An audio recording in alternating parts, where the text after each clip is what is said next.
अस्सलामुअलैकुम दोस्तों, welcome back to my YouTube channel. My name is Irfan Haider और आप देख रहे हैं इस वक्त मेरा यूट्यूब चैनल इरफान हैदर। तो जनाब, उम्मीद है कि आपकी तैयारियां पुरजोश तरीके से चल रही होंगी। ये वाली जो वीडियो सीरीज़ मेरी अब चल रही हैं, ये उन दोस्तों के लिए जिन्होंने पीपीएससी में हेल्थ डिपार्टमेंट में जॉब्स आई थी असिस्टेंट डायरेक्टर अकाउंट्स की, बजट्स की, उसमें अप्लाई किया है। तो उस सिलसिले में हमने एक सिलसिला स्टार्ट किया है कि जी हम वीडियोस बनाकर लोगों तक ज़्यादा से ज़्यादा पहुंचाएंगे ताकि उनकी तैयारी अच्छे तरीके से हो सके। मेरा नहीं ख्याल कि आपको किसी एकेडमी को ज्वाइन करने की ज़रूरत है कि आप एकेडमी में जाएं, वहाँ पर फीसिस पे करें, फिर जाकर उनसे मटेरियल लें और घर बैठ कर दोबारा से खुद से पढ़ें। वही अगर आप सेल्फ एफर्ट कर लें, खुद से एफर्ट करें, तो आपकी तैयारी जो है ना वो अच्छे तरीके से हो सकती है। तो जनाब, इसमें हमने आज करना है कॉन्ट्रैक्ट अकाउंट की टाइप्स, कि कॉन्ट्रैक्ट अकाउंट कितनी किस्म का होता है। हमने जो इसकी प्रीवियस वीडियो बनाई है, वीडियो जो पहली मेरी अपलोड हो चुकी है, लेक्चर 1, उसमें हमने देखा था कि कॉन्ट्रैक्ट की डेफिनेशन क्या होती है, कॉन्ट्रैक्ट के एसेंशियल्स होने के लिए क्या क्या जो है ना वो इम्पॉर्टेंट चीज़ें होनी चाहिए।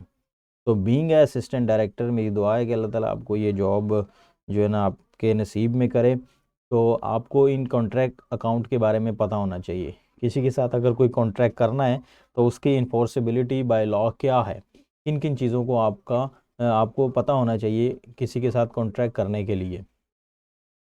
तो आज की जो वीडियो होगी वो हमारी होगी टाइप्स ऑफ कॉन्ट्रैक्ट के, कॉन्ट्रैक्ट कितनी किस्म का है और कब कब कॉन्ट्रैक्ट जो है ना वो वजूद में आ जाता है, उसके लिए क्या क्या चीज़ें ज़रूरी हैं।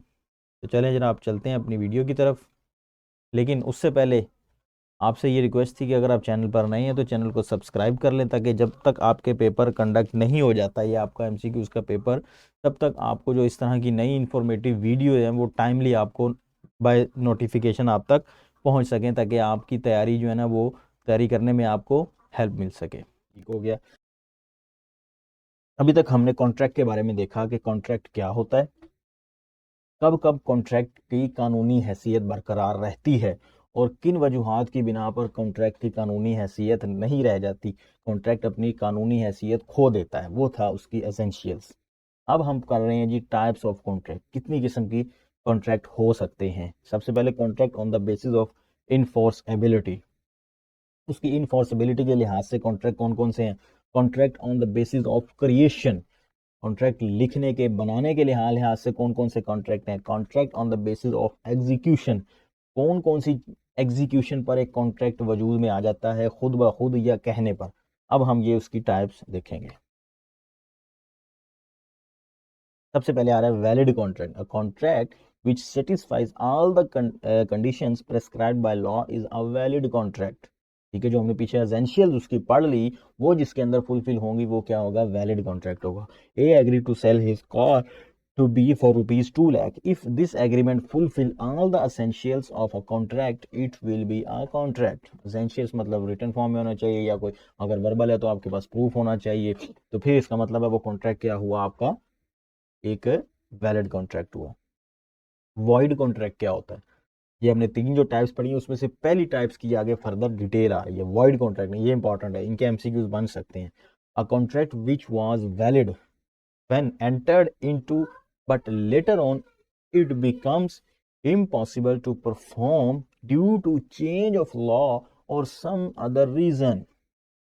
एक है वैलिड कॉन्ट्रैक्ट, एक है वॉइड कॉन्ट्रैक्ट। इनके एमसीक्यूज बन सकते हैं, आपको पता होना चाहिए वैलिड कौन सा है, वॉइड कौन सा है।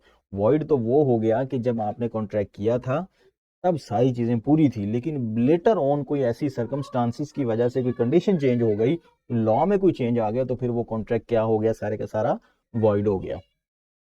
A agrees to sell his horse to B for rupees 50,000। ठीक हो गया। This horse is at the time of agreement was in a village। ठीक हो गया। It was settled that the transaction would be completed next day at village। ठीक हो गया, ये भी समझ आ गई। A and B reach the village, they found the horse is dead। They found horse dead। The performance of the contract become impossible। This contract will be regarded as void contract। Valid तो था जब किया गया, लेकिन जब उसका execution time आया तब उसकी कोई ऐसी सर्कमस्टांसिस बन गई, जरूरी नहीं वो अनलॉफुली हो गई हो, ठीक है, वो कोई ऐसी सर्कमस्टांसिस बन गई, जैसे अभी एग्जांपल दी, तो वो कॉन्ट्रैक्ट क्या हो गया फिर आपका, वॉइड कॉन्ट्रैक्ट हो गया। अब इसकी एग्जांपल बनाकर वो नीचे आपसे पूछ सकता है कि is this void contract, valid contract, कौन सा कॉन्ट्रैक्ट है ये? voidable contract, an agreement which is enforceable by law at the option of one or more of the parties thereto, but not at the option of other or others। ऐसा contract जिसमें किसी एक party को इख्तियार मिल जाता है उसको enforceable करने का, वो वॉइडेबल कॉन्ट्रैक्ट कहलाता है। For example, x threatens to kill Y if he does not sell his house for rupees this to X. Y sell his house to X and receives payment. Here, Y's consent being obtained by the coercion, and hence this contract is voidable at the option Y। अब ये Y के पास इख्तियार है कि वो इस contract को क्या करे, कैंसिल कर दे, कोर्ट में जाके इन्फोर्सेबल करवा ले। तो ये वाई के ऊपर ऑप्शन है। एक्स के पास ये कोई ऑप्शन नहीं है कि वो जाके उधर कोर्ट में जाके इसको इन्फोर्सेबल करवा लेगा, जी मैंने तो उससे इसने का मकान लिया, उसके पास तो कोई ऑप्शन ही नहीं है ना, वाई के पास ही ऑप्शन है। तो क्या कह रहा है, वॉइडेबल कॉन्ट्रैक्ट और वॉइड कॉन्ट्रैक्ट में ये फर्क हुआ। वॉइडेबल कॉन्ट्रैक्ट वो हुआ कि आपने किसी एक जो कॉन्ट्रैक्ट किसी एक पार्टी को इख्तियार देता है इन्फोर्सेबिलिटी का, कानून को अपने हाथ में, एक कानून को इस्तेमाल करने का, वो कॉन्ट्रैक्ट वॉइडेबल होगा। और वाइड कॉन्ट्रैक्ट वो हुआ कि जो at the time of agreement contract तो ठीक था, लेकिन जब उसकी एग्जीक्यूशन का टाइम आया तो उस टाइम कोई ऐसी कंडीशन हो गई कि जिससे कॉन्ट्रैक्ट परफॉर्म नहीं किया जा सकता, वो कॉन्ट्रैक्ट क्या हो गया, वॉइड कॉन्ट्रैक्ट हो गया। अनइन्फोर्सेबल कॉन्ट्रैक्ट कौन कौन से कॉन्ट्रैक्ट अनइन्फोर्सेबल है, जिनको कानून नहीं इन्फोर्स करवा सकता? It is a contract which is actually valid but can not be enforced because of some technical defect such as absence of writing, registration, requisite stamp. Such contract can be enforced if the technical defect involved is removed। तो ये चीजें वो होंगी जब उसके अंदर ये चीजें आप इनपुट कर देंगे कॉन्ट्रैक्ट के अंदर कि जो उसकी रिक्वायरमेंट थी, वो जब तक रिक्वायरमेंट फुलफिल नहीं करेंगे आपका वो कॉन्ट्रैक्ट इन्फोर्स नहीं किया जा सकेगा।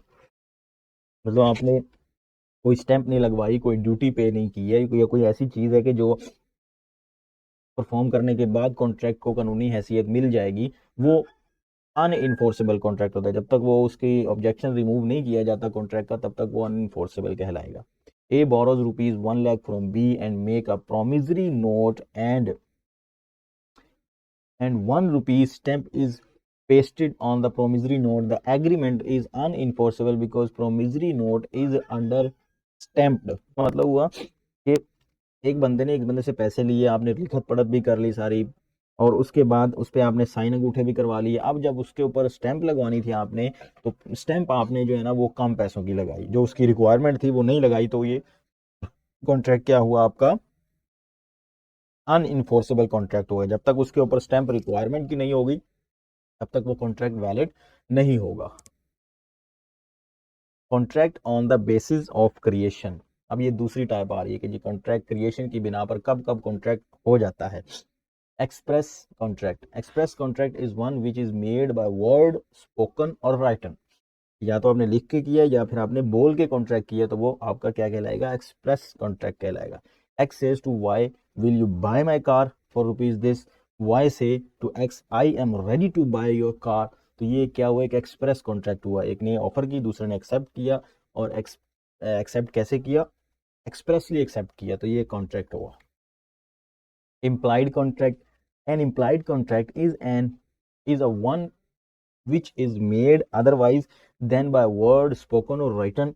It is inferred from the conduct of a person or the circumstances of a particular case।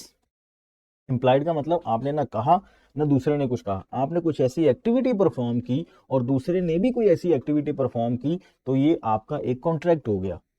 ठीक है, मिसाल देखें, am a shoes shiner start polishing the shoes of W in his presence. सामने बैठा है और वो शूज पॉलिश कर रहा है, ठीक है, आपने उसको करने दिए, आपने, ठीक है, इस करने का मतलब आपने हामी भर ली, आपने हाँ कर दी कि ठीक है करी जाओ। तो जब वो करेगा आपसे पैसे मांगेगा, फिर आपको पैसे देने पड़ेंगे। ये किस्म का क्या क्या हुआ, इम्प्लाइड कॉन्ट्रैक्ट हुआ, क्योंकि उसने आपकी मौजूदगी में ये काम किया और आपने उसको वो काम करने दिया, तो ये किस्म का क्या हुआ है कि इम्प्लाइड कॉन्ट्रैक्ट हुआ।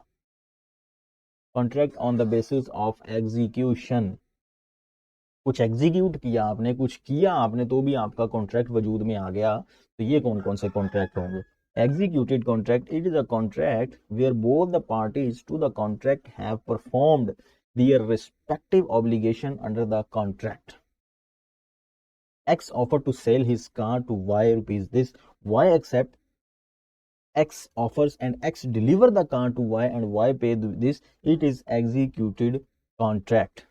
पहले उन्होंने कॉन्ट्रैक्ट किया, फिर उसने जब उसको गाड़ी लाकर दे दी, फिर उसने उसकी पेमेंट की, तो ये किस्म का एग्जीक्यूटेड कॉन्ट्रैक्ट होगा। इसमें उन्होंने कहीं पर लिखत पढ़त नहीं की, कहीं साइन स्टैंप नहीं किए, एक किस्म का उनके दरमियान कॉन्ट्रैक्ट हो गया था। आपको ये कल को जिसने गाड़ी बेची है वो ये नहीं कह सकता कि मैंने तो इसे गाड़ी नहीं बेची है, तो ये गाड़ी जब उसने उसको प्रोवाइड कर दी, पैसे ले लिए, तो ये किस्म का इनके दरमियान कॉन्ट्रैक्ट होगा। गाड़ी पे कल को कोई मसले मसाइल होते हैं तो जिससे लिया है वो जिम्मेदार होगा। Executory contract, it is a contract where both the parties to the contract have still to perform their respective obligations। ठीक है, मतलब अभी भी अपनी वो जो obligations है वो perform कर रहे हैं। X offer to sell his car to Y, Y accept X offer if the car has not yet been delivered by X and the price has not yet been paid by Y, it is an executory contract। Contract तो हो गया, अभी तक उसकी execution नहीं हुई मुकम्मल, तो जब तक एग्जीक्यूशन मुकम्मल नहीं हुई वो एग्जीक्यूटरी कॉन्ट्रैक्ट बन गया। और जब उसकी एग्जीक्यूशन मुकम्मल हो गई, आपने उसकी जो एप्लीकेशन थी परफॉर्म कर दी दोनों पार्टी ने, तो फिर वो एग्जीक्यूटेड कॉन्ट्रैक्ट हो गया। क्यूटेड का मतलब पास्ट का कॉन्ट्रैक्ट, क्यूटरी का मतलब अभी कंटिन्यूस अभी चल रहा है, मुकम्मल नहीं हुआ। Unilateral contract, a unilateral contract is one-sided contract in which only one party has to perform his promise or obligations. A promise to pay rupees 1000 to anyone who finds his lost bag. B finds the bag and return to A. It is a unilateral contract which comes into the existence when the bag is found.